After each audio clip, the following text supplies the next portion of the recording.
Yeah.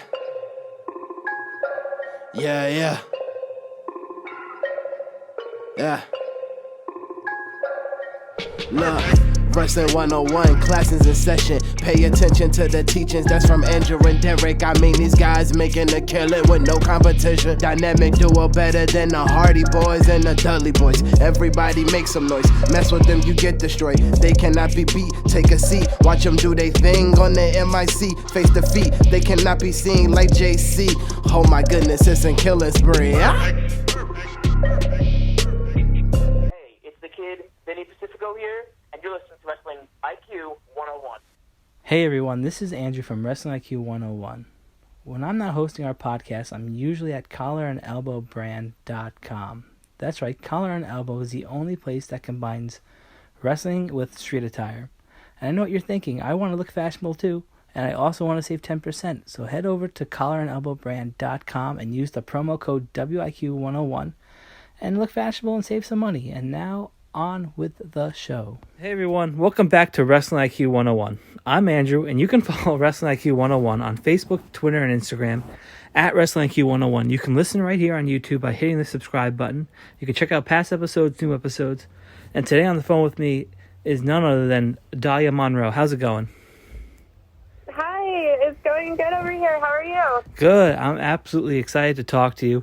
We got a lot to talk about. But first, let's start off with, how was your holiday in New Year going?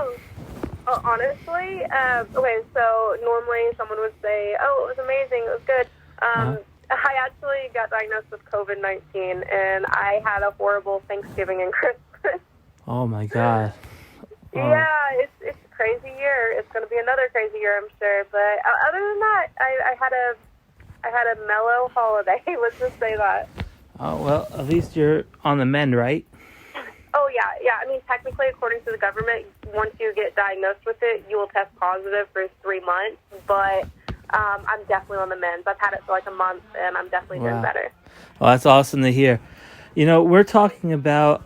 Wow, I mean, I can't believe you had COVID, and yeah. I feel so dirty saying it. No. To just say, but it's just like so taboo, and it's like, yeah, I got it, and it's a bitch. Or excuse my language. No, it's okay. What the rating is on the show? No, you can say whatever you want. Yeah, I mean, what a way to start off this conversation. But I'm definitely glad you're doing all right. I mean, you can see how the world has been affected by this. I'm out here in New Jersey. As soon as the outbreak broke out, I mean, I was a week away from going to WrestleMania. I had my bags packed. The world comes crushing down, right? Knowing me personally, for months and months, it was hard because I was used to going to wrestling every weekend. Was it hard for you when the world shut down and wrestling events stopped? Yeah, well, to be fair, where I have been out with an injury for the past, unfortunately, it's been 3 years. I was in a wheelchair. Like we can talk all about that if you want to touch on it later. But where I've been out on an injury, it kind of was like business as usual. The only thing that dampened my schedule was where I was rehabbing both of my feet. The gyms were shut down. So then I was like, whoa. I'm like, literally, I was injured 17 to 18, 18 to 19, and then 19 into 2020. So that was 3 years at the point when I was medically cleared to go back to the gym. And next thing you know, COVID hit at the beginning, in March of 2020. And I was just like, oh my gosh, what am I supposed to do? I'm just now getting my life back, and you're going to shut down the gyms, which, people are, like getting sick and, dying, of course, and it was very serious. But I was like, I'm just getting my life back. No. And so it was very traumatic for me at first. And then jokes on me. A couple months later, I ended up getting it myself. But wow. With you, did you get your money back for WrestleMania? How did they do that? So actually, I have family members and friends who are still, like, they have an IOU with Ticketmaster or their flights. But for me, I was in the first group of people that after the cancellation, but like a WrestleMania, StubHub actually sent me. It took about 4 weeks to get reimbursed, but also my hotel. I mean, I got everything back. But I know people. That was my question. Like with your tickets are probably freaking outrageous. You have hotel, you have flights, you have if you already rented a vehicle pre-ready, unless you're going to Uber, like, that's a lot of money you would be out, but you said that you got it all back, so that's good. Yeah, and it was pretty impressive because now I just have a ticket. I have like a glossy, like 3D WrestleMania ticket, and it's just like I feel like it's a collector's item because no one went to it, right? It's kind of weird. Oh, right? dude, yeah, that like in like 20 years, like you could probably sell that for like $1 million or something. Yeah, and like out here in Jersey, I went to 35 and 29, and I was like and a couple of years ago I was sick. So I was like, you know what? I just really want to treat myself and just do this and do the whole WrestleMania experience, get away for a weekend and make it a vacation. Yeah. And, it's always fun going to some of these meet and greets because you never know who you're going to meet. And so, and actually, it was funny. At the end of WrestleMania last year, I got to meet one of your trainers as he was walking up the aisle. Yeah, I got to meet Funaki. He stopped and took a selfie with me. And cool dude. Yeah, he really is. Let me ask you this because we touched on your injury for a second, but there's always a silver lining in things. And what was something that you discovered in yourself, maybe that you didn't see before, that's going to make you a stronger wrestler in the future? Right. So, let's see. Okay, so there's a saying in wrestling, like, check your ego at the door. Mm-hmm. And I always felt, I don't know if it's because I'm a Pisces or whatever, but I've always felt like I never had, like, an ego, if you will. And so I always was like that bubbly kid getting involved and never taking it too seriously. Mm-hmm. And then when I decided to train under Funaki, and then, of course, when I met Rikishi and trained under him, that's when I noticed that I wanted to take this seriously. So there was one footnote, but then when I leveled up, if you will, was definitely during this injury, because it's like it shows you how much you really want it. Like, a lot of people would have took an injury like I have and just would have gave up and would have like, a lot of people, like, no offense to anyone that actually does this, but would probably get on a government check and say, I'm disabled for the rest of my life. And I never once have done that. And there's some people that really need to do that, but so no disrespect to them. But a lot of people would be like, yeah, back in my day, I was this close to making it, and then I got injured, and that was that. I'm never going to be one of those people that settle and just have that sob story. So, teaching myself how to walk again has really humbled me even more, and fighting through chronic pain for years. This wasn't just a week rehabilitation. This wasn't just a couple months. This has been years, and that really made me want it even more. And it's like I'm not only fighting for my life here to stand and walk again, but I'm fighting to be a professional wrestler again. And this really has made me respect the business more and want it more. And when I'm medically cleared this year in 2021 and I start taking bookings, it's really, I think it will interpret into my wrestling matches. I think you really will see the drive when you see me out there. Yeah, I think it's going to be game over for your opponents, right? I mean, you get in there, it's just game over, right? So yeah, I'm gonna get out there and I'm gonna retire all these people. I'm gonna be like, no, I've been waiting for this. Yeah, right. I mean, now you got a chip on your shoulder. You got to get out there and start doing this. So it's pretty awesome to see. Gotta prove myself. I got a lot to prove for myself, my family, and for all the people, whether positive or negative, watching. I have a lot to prove, and I'm so excited to show everyone what I'm capable of. Yeah, the one thing I love about you is that you come out on social media, and even though there's like a black and white cookie kind of thing, there's this horror side of you, and then there's female positive, body positive. And I love that you do that, and it's for everybody. And I think I look at it too, and I'm like, wow, I feel pretty good about myself some days, and then you make a nice post, and I'm like, oh, you know what? Maybe I feel a little bit better about myself. Thank you. I actually really appreciate you pointing that out. That means a lot. Sometimes it can be misinterpreted, but I try not to focus on the negativity of the world because there's a lot of trolls out there, a lot of social media bullies. But thank you for pointing that out. And unfortunately, I don't mean to break the barrier here, but all my social media platforms are the Black Dahlia, Monroe, and then I try to stay in gimmick as much as possible. I am a heel, and she's very manipulative, seductive, sexual. But then when you see the positivity coming through, the body positivity and the, hey, or you see a post about my injury and say, updating people on my rehab, or even something as simple as posting a photo of one of my dogs, that's the real me coming through. That's my shoot me, which my name is Paige, and not try to, break that third wall, but I just, you do see a back and forth of me on social media, whether it's my gimmick or whether it's me in real life. And when I post inspirational things and try to encourage everyone to be better and do better, that's definitely the real me showing. That's pretty awesome that the people get to see a little bit of both sides. So I kind of dig that kind of thing, and it's cool that you're using your popularity for both. Thank you. I'm a nobody. No, that's pretty cool.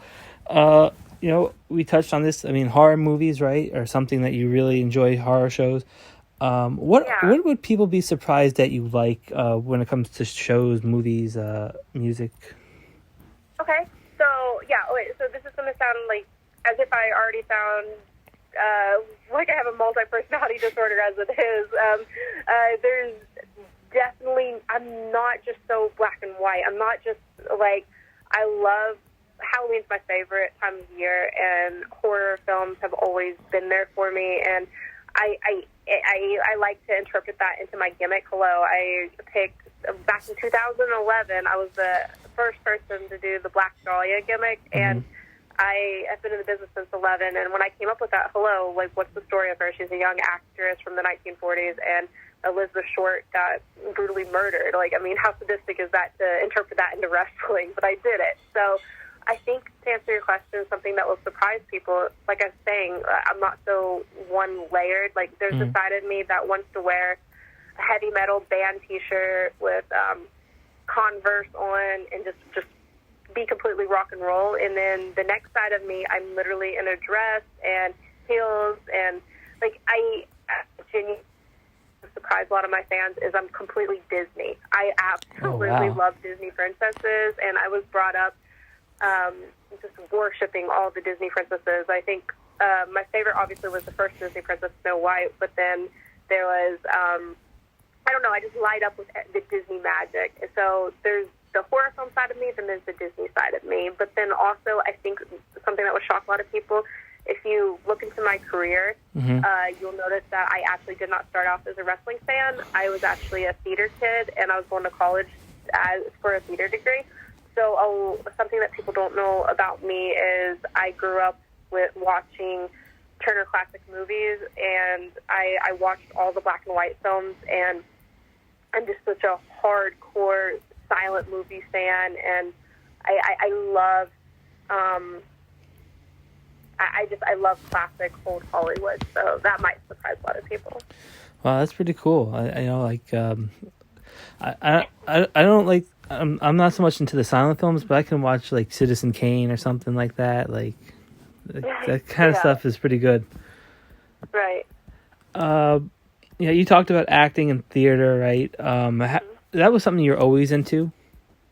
Yeah, literally when I was an infant, I played Baby Jesus for a local local theater, for a local church. So I have been in theater since I was literally a couple months old, and then that just progressed. And then I was literally one of the first words out of my mouth is, I called it princess, but what I meant was actor, because I would watch the different movies, and I knew I wanted to be an actor my whole life. And then I was involved with sports, and so I was an athlete. And then if you put two and two together, what does that equal? And that's that's kind of how I got involved with professional wrestling. Yeah, it's pretty cool because you combined acting, modeling, wrestling. It's like a triple threat here. I mean, it's pretty cool how you've been able to mix all these different things together, right? Yeah, it's totally cool. And unfortunately, when I got involved with wrestling, it was so taboo to say this. It hasn't even.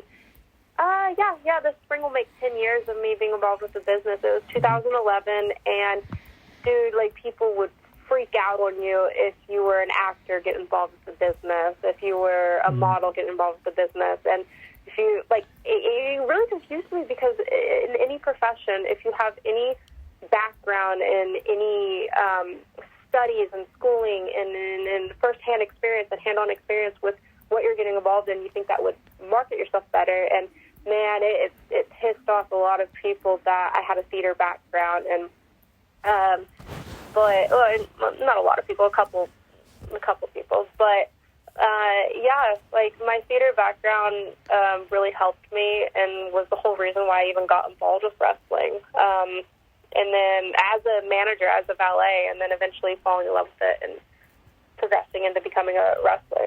Yeah. You know, there's so many great managers. I'm thinking back of Bobby Heenan, Paul Bear. Were there people that you would take back and study, or was it just something that you were like, I'm just going to try to make it my own kind of thing, would not really pay attention? Right. So when I got involved, the one thing that people need to understand about me is I am very OCD when it comes to things, and I'm very particular about what I do. And when I do something, I want to be like the best of the best. And I completely immerse myself in what I do. So when I put aside my theater degree and I decided to commit to just being a valet, I researched it. And first people that popped up was like Miss Elizabeth and Macho Man. And the guy I was valeting at the time, my best friend, Nathaniel, he used to go by Nate Cross, but now he goes by Nate Hewitt. He does a Leatherface style gimmick like mine, and when he has a Macho Man type promo, and he's freaking phenomenal. If you guys just look him up, like, that kid definitely can cut a promo. So I was like, hey, I'll be like a Miss Elizabeth. So I studied Miss Elizabeth, and then Scary Sherry. And if you notice if you see any of my balleting footage from promos to matches, and you can hear me out there, you'll see the transition of me doing a heel version of Miss Elizabeth, and then me transitioning to Scary Sherry, and then you'll see the transition of me going through wrestling school, and then my gimmick has always evolved. I've always been the Black Dahlia, but I've always took from these managers that I would study, and I think it's really wise of people to not just market themselves properly, but also, like, if you want to take acting classes, do it, and then study old school footage, and then you can always make it your own. You don't have to mimic them 100%, but those two are definitely ones I looked into back in 2011. Yeah, it's pretty kind of cool because, like, if you look back at, like, Paul Bear, right, he's this eerie guy, right? But then when he becomes the Undertaker becomes a good guy, he becomes, like, a good guy anonymously, right? Like, and it's like... There's such an art to it, dude. Like, a lot of people degrade people that are not full-time wrestlers or whatever, but there's such an art to the manager. There's such an art to that. It builds, like, I love immersing myself into gimmick. A lot of people get lost into into getting their spots in, especially as a wrestler. Just get your spot in. Gotta hit the mark. No, dude, like, just get lost into the gimmick and the art of promo and the art of storytelling through the facial expressions. Just like I mentioned earlier about the silent film. It's not for everyone, but if you actually sit down and study silent film, you can't say anything because they obviously didn't have the technology back then. But man, the story they tell in their eyes, their facial expression, the movement of their lips when they're expressing sadness or happiness, you can correlate that into a wrestling match. And instead of me just doing a dive out of the ring to get a cheap pop, you'll see me do something with my lip or my facial expressions, and I'll make sure the person from the front row to the very back row can see my facial expression, and that will sell and get the biggest reaction from the crowd. And I think that's so beautiful in a lost art. So, yeah. One of the people I also, if we're talking about males, was I always said, I want to cut a promo like Paul Heyman. You know, like, I want to just be so quick-witted like that when we're talking about manager-wise. And I always respected his promo ability. Yeah, he's the man. I can't tell you. He's, like, I even love the days with the big cell phone back in the day. He's the man, Paul Heyman, for sure. So, right. Right, definitely something to look up to. Yeah, right? And, he's a fellow New Yorker, so what's not to love about him? Right. Let me ask you this here. You have a pro wrestling t-shirt page. There's a couple shirts on there, and they're all pretty cool. Thank you. But what's a slut burger?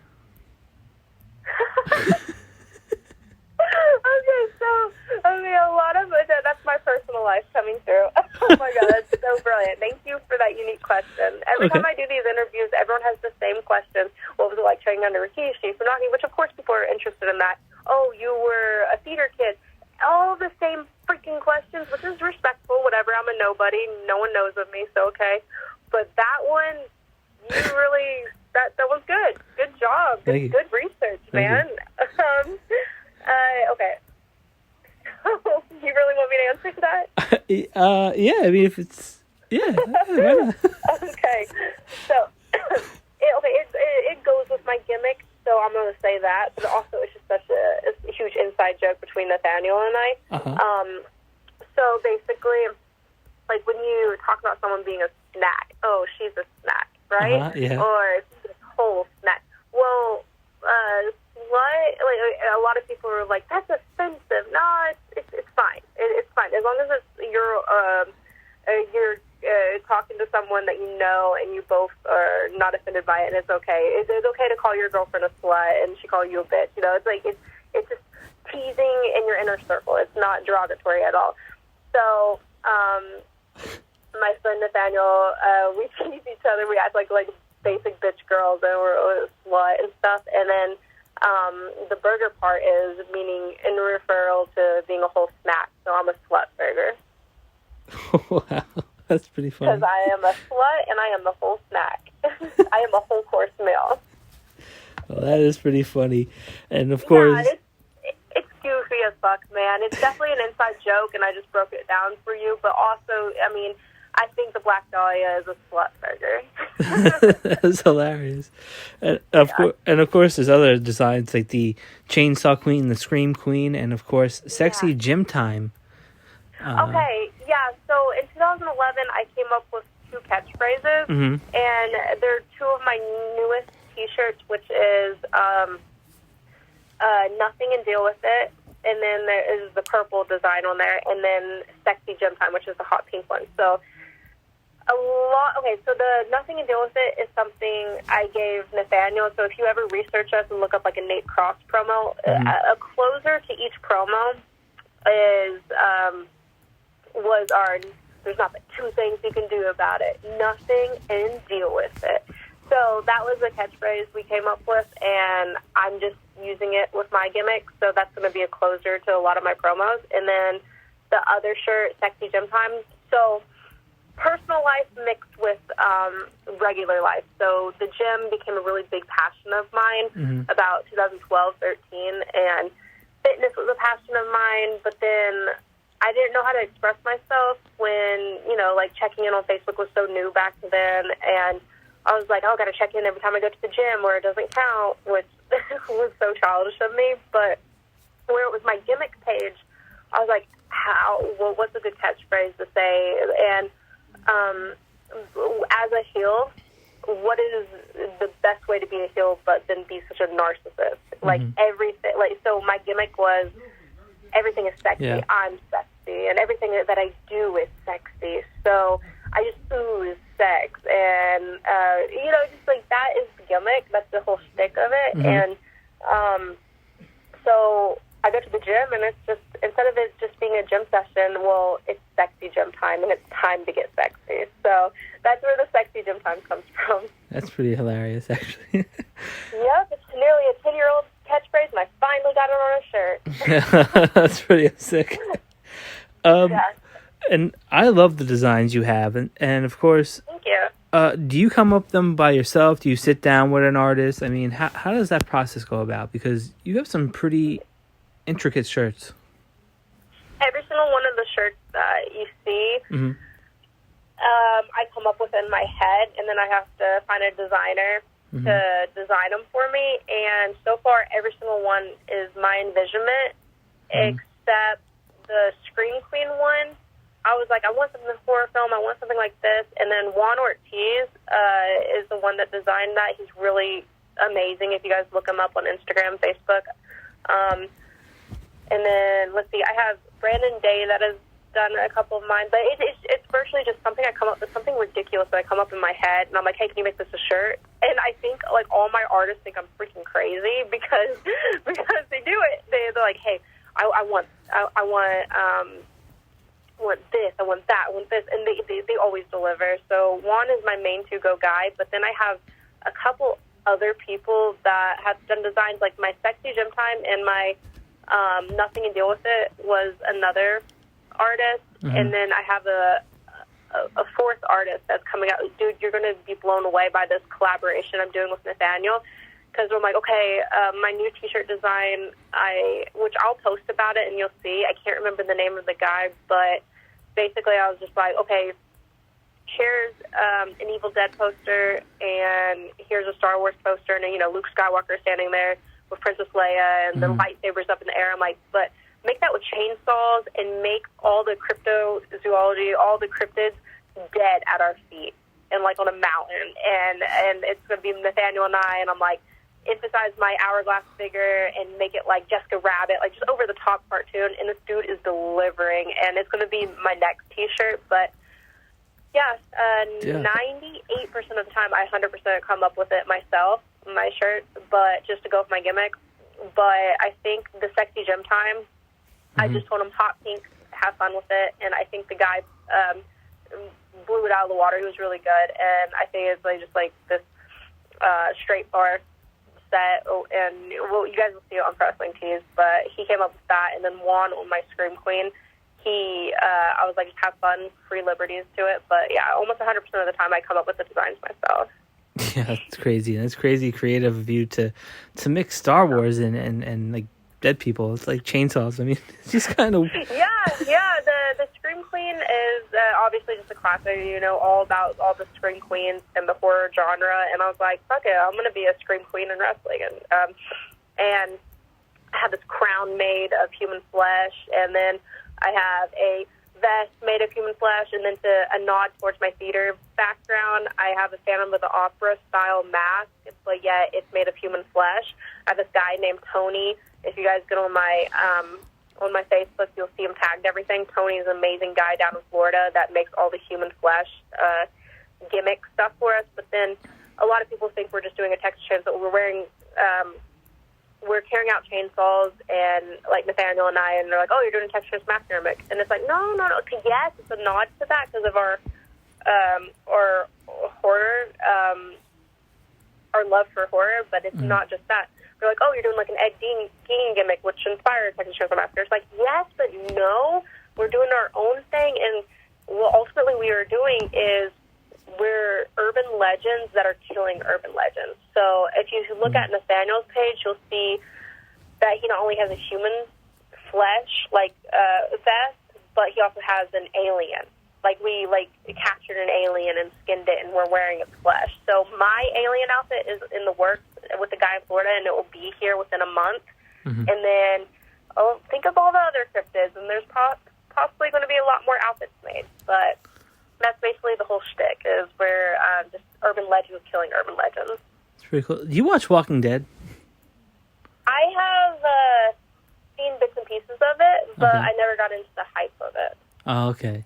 Because I was like, there's some things that I was like, I could see, like, the later years of the show, they're like wearing like blood and like zombie blood and zombie faces and stuff like that. So I was like, I could see wearing the flesh and stuff like that. That's a pretty cool idea. Yeah, I know Nathaniel watched some of it, so I have seen bits and pieces of it. I know like some of the characters cover themselves in the zombie stuff so they don't get detected by the zombies, and then I know in the later series, I think they're called the Whisperers or something, and they legit dress up in the human flesh or the zombie flesh, but that's all I know. I'm not a huge Walking Dead fan. I just never could get into it properly. Sure. You had a championship made up, which I think is really impressive. The Scream Queen Women's Championship. Yeah, that thing is it's beautiful. So sick. Dude, I'm a mark for myself, I guess. I don't know. So, I mean, what do you do when you're in a wheelchair and you're out of wrestling and you can't wrestle? What do? You market yourself. So, Nathaniel and I came up with this gimmick when we were still in Los Angeles training under Rikishi, right? So, we come up with this gimmick, and we talk about it, and then I get hurt. So, I was never able to go out in the indies and just market myself and not only wrestle, but show off my gimmick. So, for the past 3 years, I've literally been getting T-shirt designs, getting gear made, getting my chainsaw, which is expensive, and then just getting everything I can possible and advertising my gimmick so people know what I'm up to. So then when I'm actually able to wrestle, boom, here it is. Here's my gimmick. And, sorry, what was the question again? I just got distracted. Oh, how do you come up with this championship belt? Like, who does that? Yeah, so the belt is one of the last things I just purchased. And basically, okay, so my gimmick is I am an actor in horror films. So what do you call that? You call those women scream queens. So, and then I have, like, the theater drama symbol, which is the mask, the smiling, the laughing mask in the sad face. And basically, I just wanted to make my gimmick stand out more than any other basic bitch from the indies, you know? I wanted to market myself, and I saw multiple different people in the indies, like, just to go with their gimmick. A lot of people just had their own belts made to match their gimmick. I'm like, that is so fucking cool. I want to do that. And I ended up doing it, and it's Scream Queen. I think I named it the Chainsaw. I'm getting it mixed up with Nathaniel's because I know Nathaniel had a belt made, and it literally has Bigfoot on it and the Mothman on it, which is another cryptid. And his is like the Urban Legend Championship. And a lot of people need to understand I'm not just an athlete getting involved with wrestling. I'm not just a model getting involved with wrestling. I am an actor getting involved with wrestling. And one thing about acting is gimmick. Gimmick. And if anyone knows me personally or they're about to know me in wrestling, is I'm obsessed with marketing myself as a gimmick. And anything to amplify the Black Dahlia, I'll do it, including getting a championship belt made. That's pretty sick. I mean, I think you're the only person I know who did something like that. That's pretty wild. I have a couple people, on my Facebook a couple dudes at least, that have their own belts, and they're like, this one dude just posed nude with his belt, and I'm like, that's fucking hilarious. It's like such a Shawn Michaels thing, and I'm like, I'm gonna do that, but then I'll get in trouble. Did you think about doing like a spinner belt? Dude, that would be pretty sweet. That'd be pretty sweet. I don't know. Maybe my next belt I'll do something like that. Because, you know, it's not... I love the spinner belt. Everyone makes fun of me, but I love the spinner belt. It's fun. Right. It's definitely different. I'm sure it'll be hard to clean. Yeah, it would be. You know, Rikishi and Funaki are two different people. Probably the only thing in common, right, is that they're wrestlers, but two different personalities on TV. What similarities do they have when it comes to teaching? Two similarities or two... Similarities. So it's like kind of day and night because, you know, with Funaki, you have the Japanese style, but honestly, when you train under Funaki, he teaches you... basically, he's around the Performance Center a lot, so he always called, like, our roles NXT roles and stuff, so he basically would... so I was going to go on to say how they're different, because he's totally Japanese style, and then Rikishi, they are very true with their heritage, and they talk about the Samoan bump drill, and they're very Samoan style, right? So I guess what I'm trying to say is two things that I would say that they're the same in. They train you to get to WWE. They train you to be better and do better. Because when I met Rikishi, I was like, besides being intimidated and shitting bricks, one of the first things I told him is like, I'm a nobody. I don't want to be on WWE. That's not my goal. And he said, that needs to be your goal. And so with Funaki, one of the first things we did with him was the quote-unquote NXT roles. This is what he trained us like the Performance Center, so that's definitely something that they did the same with both schools I went to, is they want you to make a career out of wrestling. Yeah, that's pretty cool. And that's kind of cool that they're giving you the path to get there. My favorite... Even if I didn't want to, yes. Yeah. You know, everyone knows my favorite wrestler is Virgil. Going back from 2011-ish, who's been your favorite wrestler? Oh, gosh. I mean, okay, so when I first started studying footage, besides the manager footage I studied, a couple people that caught my eye was definitely like Nature Boy, Buddy Rogers, and like I just like where Ric Flair got his whole gimmick, you know? Mm-hmm. And then like you just have to go decade with decade because there's like the old school guys that I just like worship, but then there's the next generation, and one thing that always stuck out to me is the gimmicks, and I love how over the top like Warrior was, how over the top Macho Man was, Ric Flair. He just a larger than life gimmicks. But then when you get into like the Attitude Era, I love how like Shawn Michaels over fucking sell everything, and I was like, dude, just when you make an art out of a simple bump and make it into 10 bumps is fucking phenomenal in my eyes. And then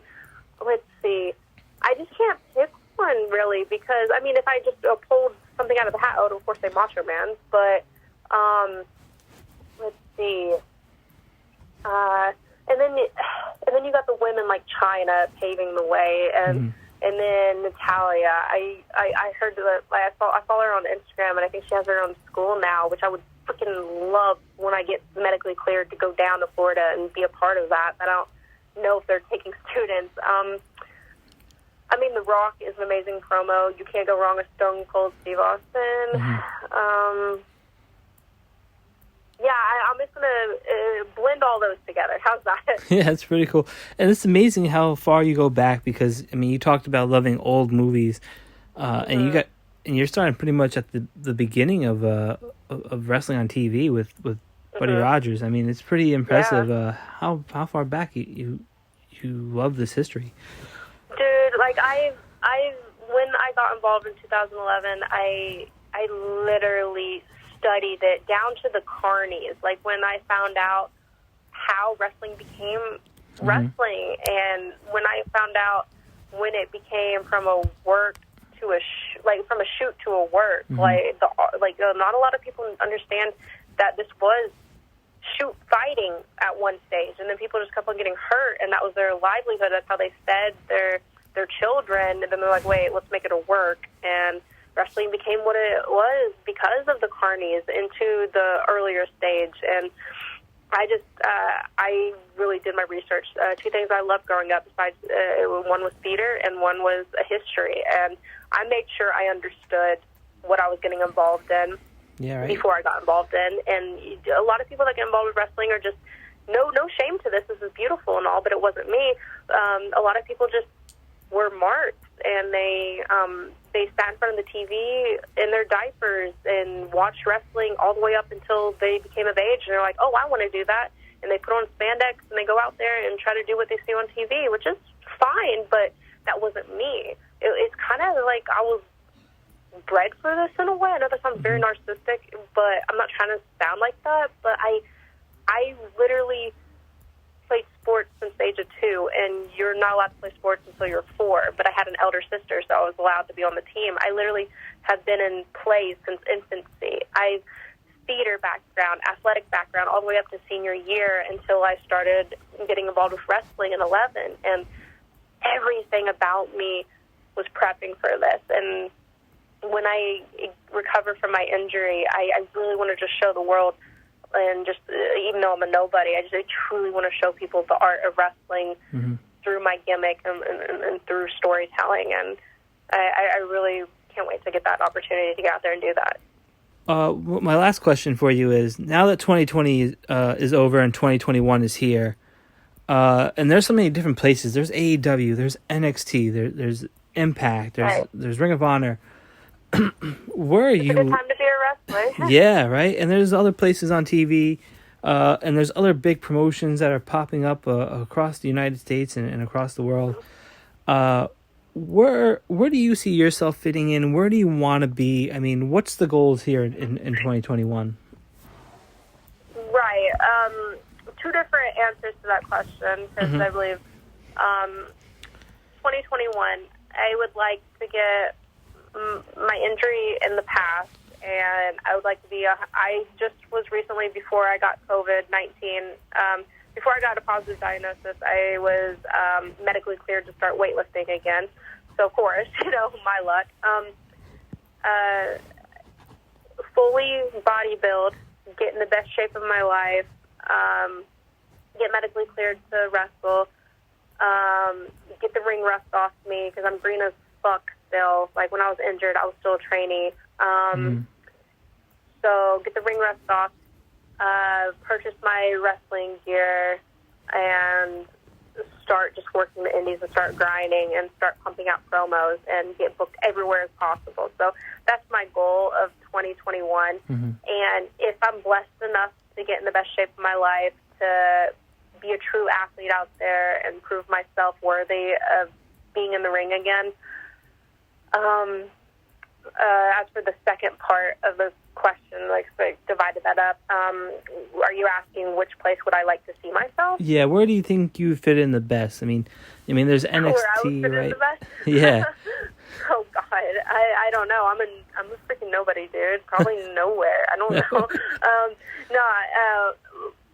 When Rikishi told me that needs to be a goal for all of his students is to go there, it made me uncomfortable because that was never a goal to go to WWE, but not because I was like snooty or anything. Just perhaps I just like the pressure of being on TV and just it didn't feel right for me. But after he said that did become my goal, and then I got injured, of course. So now that I've been sitting on that for 3 years, my goal, besides just being blessed enough to be able to wrestle again, if I get to check all that off the list this year, and then, of course, leading into the following year, 2022, I would like to job out for every single company as possible, make myself known. Of course, I want to travel to England, travel to Japan, and those are definite huge goals, just to wrestle anywhere and everywhere as possible, and then job out for whoever wants me. And then if I had to sign a contract and had to pick, it'd probably be AEW. Okay, that's pretty cool. That's pretty neat. I don't, believe it or not, I do not watch TV a lot. I just don't have time. But I don't watch wrestling on TV. But from what I hear, with the little things I see on social media, AEW seems to have their stuff together and seems to treat people really well. And I'd be blessed to sign anywhere. I'd be blessed to, if you want to offer me money to wrestle, sure. I'll take what I can get, and I would be humble and thankful for any offerings. But if I had to pick, AEW probably. Sure. And of course, where can people find you on social media? How can they get to the Pro Wrestling Tees? And of course, wherever else they can find you. Right. Thank you. So, guys, if you want to look me up on social media, my gimmick is the Black Dahlia. And, of course, since you have to have a last name on social media, I love Marilyn Monroe, so I am Dahlia Monroe. And you can find me at Black Dahlia 47 on all social media platforms, and the same with Pro Wrestling Tees to buy my shirts. And then also I have my OnlyFans, and you can find me on there as well under the same gimmick name. So just check me out on all different platforms, guys. Yeah. And of course, this has been Wrestling IQ 101.